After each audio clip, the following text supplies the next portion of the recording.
لیکن جب آپ لاشیں اٹھا رہے ہوں گے پورے پاکستان میں، آپ کو یاد آئے گا کہ ایک پاگل لال ٹوپی والا بابا کہہ رہا تھا، آپ کو وارن کر رہا تھا کہ غداروں اور دہشت گردوں کو وقت آنے سے پہلے ختم کر دو. اتنے سالوں سے میں کہہ رہا تھا. پر بھارت نے آپریشن سندور 2.0 کا اعلان کر دیا ہے، اور یہ اعلان بھارت کے آرمی چیف کی طرف سے کیا گیا ہے دیوالی کے موقع پر اپنے جو سرحد پہ موجود جوان ہیں ان سے کی گئی گفتگو میں. پردھان منتری نریندر مودی گوا میں بھارت کے سودیشی aircraft carrier INS Vikrant پر 9 سینکوں کے ساتھ دیوالی منانے پہنچ گئے. INS وکرانت پر کھڑے ہو کر PM مودی نے کہا کہ میں خاص طور پر اپنی سیناؤں کو سیلیوٹ کرنا چاہتا ہوں. تینوں سیناؤں کے زبردست کوارڈینیشن نے آپریشن سندور میں پاکستان کو گھٹنے ٹیکنے پر مجبور کر دیا. آج عمران شیخ مجیب بن چکا ہے، اس کی مکتی بہانی TTP اور اس کے ساتھ کئی بہت ساری دہشت گرد تنظیمیں آج ایگزیکٹلی اسی طرح انڈیا اندر انارکی پھیلنے کا انتظار کر رہا ہے تاکہ مشرق سے داخل ہو. مغربی سرحدوں پہ افغان طالبان TTP کو لانچ کر رہے ہیں. ان کو عقل آنی چاہیے کہ ہندوستان آپ کا کبھی دوست نہیں ہو سکتا. پاکستان پر فوجی چڑھائی اور کھلی جنگ، اس حوالے سے مکمل طور پر بھارت جو ہے وہ تیار نظر آ رہا ہے. اور اب کڑیوں سے کڑیاں ملائیں، افغان طالبان اور طالبانی رجیم، TTP، BLA، ان سب کی کارروائیاں پاکستان کو مصروف رکھنے کا ایک پورا ان کا منصوبہ، اب وہ چیزیں جو ہیں وہ سمجھ آنا شروع ہو گئی ہیں جو پچھلے 3 سے 4 مہینے سے ہم آپ کو سمجھا رہے ہیں. یہاں پر قطر نے پاکستان کو بہت بڑا دھوکہ دے دیا. دراصل قطر نے پاکستان اور افغانستان میں سیز فائر تو کروا دیا، لیکن پاکستان کو بہت بڑی ہار بھی دلوا دی. دراصل سیز فائر کے بعد شروعاتی بیان میں قطر نے یدھ ویام پر چرچا کرتے سمے افغانستان اور پاکستان کے بیچ ڈورنڈ لائن کا الیکھ کیا تھا. آپ کو بتا دیں کہ پاکستان ڈورنڈ لائن کو انٹرنیشنل بارڈر مانتا ہے، لیکن افغانستان اسے بارڈر نہیں مانتا. افغانستان کا کہنا ہے کہ ڈورنڈ لائن کالپنک ہے، ہماری سیما ریکھا تو ڈورنڈ لائن سے کافی آگے ہے. یعنی افغانستان پاکستان کے سینکڑوں کلومیٹر پر دعویٰ کرتا ہے. وہ آکیوپائی کرنا چاہتے ہیں پاکستان کو، اور پاکستان کے 2 صوبے طلب کر رہے ہیں پاکستان سے جو پاکستان ظاہر دے نہیں سکتا. اور ان 2 صوبوں کو لینے کے لیے یہ پھر پاکستان میں دہشت گرد بھیج رہے ہیں تاکہ پاکستان آرمی کو ان دونوں صوبوں سے نکالا جا سکے. اور پھر چونکہ اپنی صلاحیت اور طاقت نہیں ہے اس کے لیے یہ بھارت سے مدد لے رہے. یہ ٹرائنگل بالکل واضح ہے، صاف ہے. آپ اپنی گلیوں میں لاشیں اٹھا رہے ہوں گے تھوڑے دنوں میں. افغان طالبان کسی صورت میں اب رکنے والے نہیں ہیں. جہنم کے کتوں کو وہ پوری طرح لانچ کریں گے پاکستان کے اندر. ہر شہر میں ہمارے 10 20 50 سوسائڈ بامبرز کو لا کے بٹھائیں گے وہ.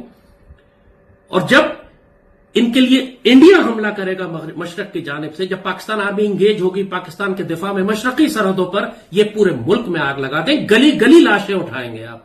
کس کی وجہ سے؟ عمران کی وجہ سے، PTM کی وجہ سے، ANP کی وجہ سے، ایمن ولی خان کی وجہ سے، مارنگ لانگو کی وجہ سے، اور TTP کی وجہ سے، اور افغان طالبان کی وجہ سے. آج آپ کو لگتا ہے میں سخت بات کر رہا ہوں، لیکن جب آپ لاشیں اٹھا رہے ہوں گے پورے پاکستان میں، آپ کو یاد آئے گا کہ ایک پاگل لال ٹوپی والا بابا کہہ رہا تھا، آپ کو وارن کر رہا تھا کہ غداروں اور دہشت گردوں کو وقت آنے سے پہلے ختم کر دو.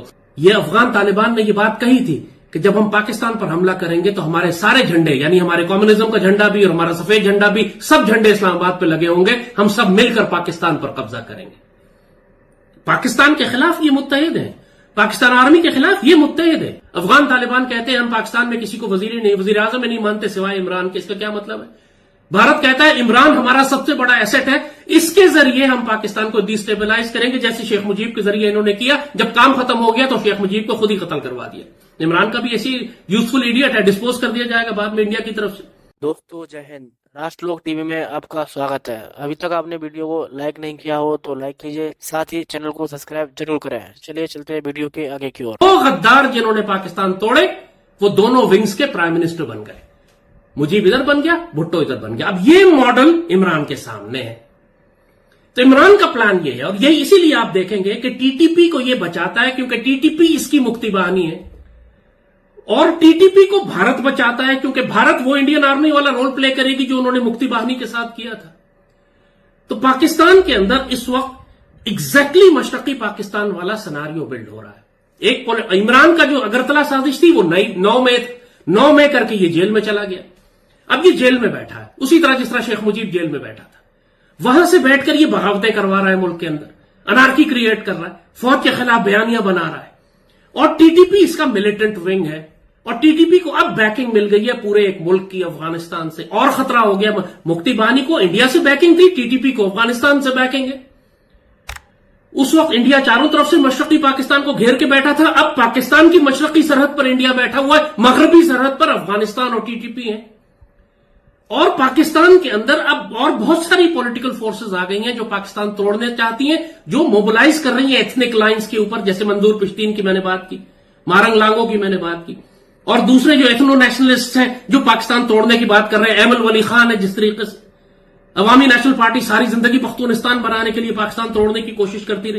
چند دنوں بعد جب تمہارے گھر سے بچیاں اٹھائی جائیں گی، تمہیں گلی کچروں میں قتل کیا جائے گا، ذبح کیا جائے گا ٹی ٹی پی کے ہاتھوں.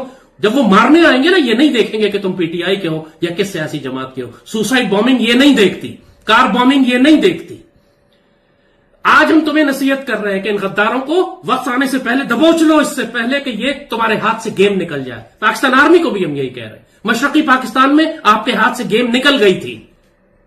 اوور کانفیڈنٹ مت ہو جائیں کہ یہاں پہ ہم سب کچھ کنٹرول کر لیں گے. آپ قوم کے بغیر کچھ بھی کنٹرول نہیں کر سکتے. آج کروڑوں لوگ آپ کے خلاف ہو چکے ہیں کیونکہ آپ نے اتنی سپیس دے دی ہے غداروں کو، چاہے وہ انفارمیشن وار میں ہو، چاہے پالیٹکس میں ہو، چاہے میڈیا میں ہو، چاہے ججز میں ہو، چاہے وکیلوں میں ہو، اور چاہے ملیٹنٹ ایکسس کے اوپر ہو. ہر صفوں میں اتنے بڑے بڑے غدار گھسے ہوئے ہیں کہ ریاست ان کو ہاتھ نہیں لگاتی.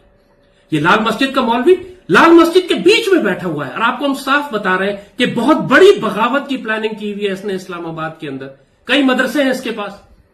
ایک لبیک والوں نے ایک حماقت کی، پولیس والے سے تصادم کیا، آپ نے پورے لبیک پر ایسا کریک ڈاؤن کیا کہ پوری جماعت کو ڈس انٹیگریٹ کر دیا. تو لال مسجد والے کو کیوں چھوڑا ہوا ہے یار؟ میں آپ کو بتا رہا ہوں یہ پارلیمنٹ پہ قبضہ کر لے گا. یہ آپ کے سارے ایم این اے اور ایم پی اور آپ کے سارے جتنے بھی فوجی ادارے اور جتنے آپ کے آئی ایس آئی کے headquarter, prime minister house, ان پر حملہ کرے گا اندر سے. 111 بریگیڈ نہیں سنبھال سکے گی. یہ اتنا بڑا ناپاک آدمی ہے، اتنی بڑی سازش اور پلاننگ کر رہا ہے. یہ ریاست کس بات کا انتظار کر رہی ہے؟ میں نے کہا نا کہ ہم جس قسم کی کوتاہی اور غفلت کا اس وقت شکار ہو رہے ہیں، ہم اوور کانفیڈنٹ ہیں کہ ہم سنبھال لیں گے. قوم کے بغیر آپ کیسے سنبھالیں گے؟ اگر دشمن سے جنگ کی آپ نے تیاری کی ہے تو کیا جنگ کی تیاری میں قوم کی تربیت شامل نہیں ہوتی؟ آپ نے نہ نیشنل گارڈز ایکٹیویٹ کیے ہیں، نہ آپ نے ریزرو کال کیے ہیں، نہ آپ نے وومنز گارڈ بنائے، نہ آپ نے سول ڈیفنس کی ٹریننگ دی ہے، نہ فیوڈ سیکیورٹی آپ نے مینٹین کی ہے. کون سی تیاری کی ہے آپ نے؟ کم از کم اپنے ریزروز کو کال کریں. کئی لاکھ ریزروز کو بلائیں، واپس ان کو ڈپلوائے کریں. ان کو ڈپلوائے کرتے کرتے 2-3 مہینے لگ جائیں گے آپ کو. وقت بالکل ختم ہو چکا ہے آپ کے پاس.